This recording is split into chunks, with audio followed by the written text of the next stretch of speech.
Қыдыр қияласын, періште ұяласын, бақ берсін, өміріңе ұзақ жас берсін. Кетпесін ырыс, кең пейіл берсін, жарылқағанға жалғас қылсын, бейнетін ақ қылсын, мұраны асыл қылсын. Қаба жауған қардан сақтасын, қаптай шапқан жаудан сақтасын.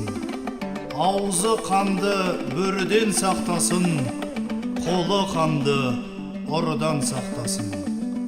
Барша қазақ халқын келген Наурыз мерекесімен құттықтаймын. Отбасыңызға бақыт, елімізге тыныштық, Наурыз құтты болсын.